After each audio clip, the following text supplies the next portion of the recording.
The news of country music legend and actor Kris Kristofferson's death on September 28, 2024, was particularly significant for longtime Hallmark star Kristoffer Polaha, who shared in an Instagram post the following day that he was named after the three-time Grammy winner.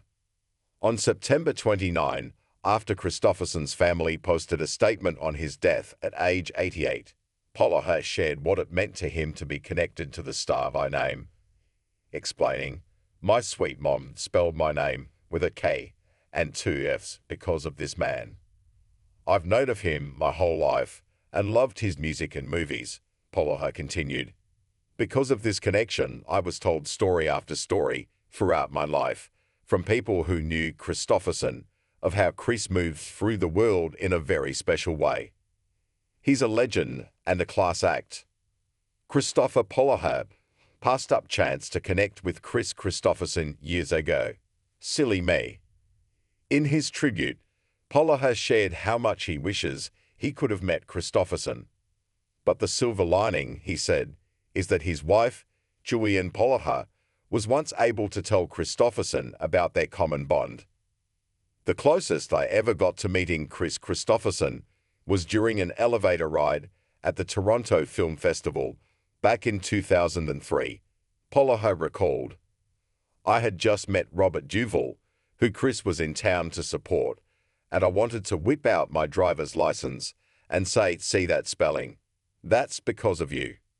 But I didn't want to embarrass the girl I was with. I was trying to play it cool. So I didn't meet him. Silly me." The cool part is, Polaha continued, "I later married that girl and she did a few years later and told him that story, and it afforded them a moment of bonding and me the promise of a warm hello if Kris and I were to ever cross paths again. We never did," Polaha concluded. "Writ Kris, I minded to carry on the spelling." Fans and friends flooded Polaha's post with comments, including Hallmark star Benjamin Ayers, who hadn't heard about Kristofferson's passing, and commented, "Oh no, love this man. You got namesake gold, my brother."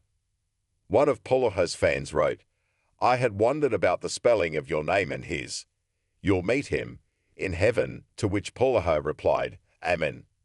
Another fan chimed in, "Great story. I know one day you will finally meet, and you tell him just how much he meant to you."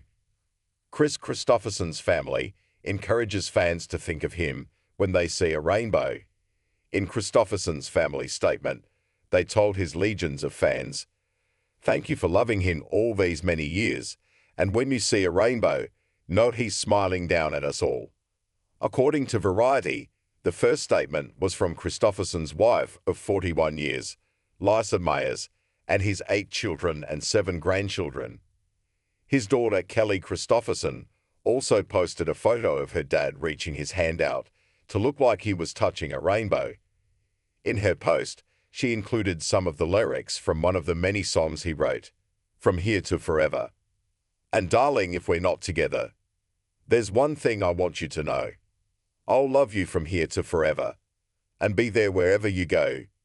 Kristofferson first made a name for himself as a prolific songwriter in Nashville in the early 1970s. According to Variety, #1 hits he penned included Ray Price's "For the Good Times," Johnny Cash's "Sunday Morning Coming Down," Sammy Smith's "Help Me Make It Through the Night," and Janis Joplin's smash hit "Me and Bobby McGee." He also released several of his own albums and won 3 Grammys. His final studio album, The Cedar Creek Sessions, was released in 2016, and he officially retired from music in 2020. Meanwhile, Kristofferson was also a busy Hollywood actor for many years.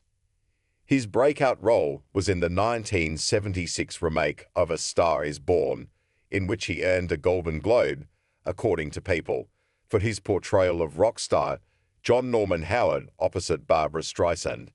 The movie was famously remade again in 2018, with Bradley Cooper in that role.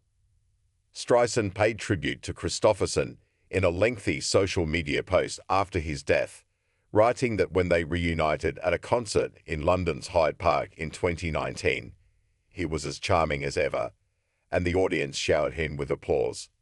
It was a joy seeing him receive the recognition and love he so richly deserved.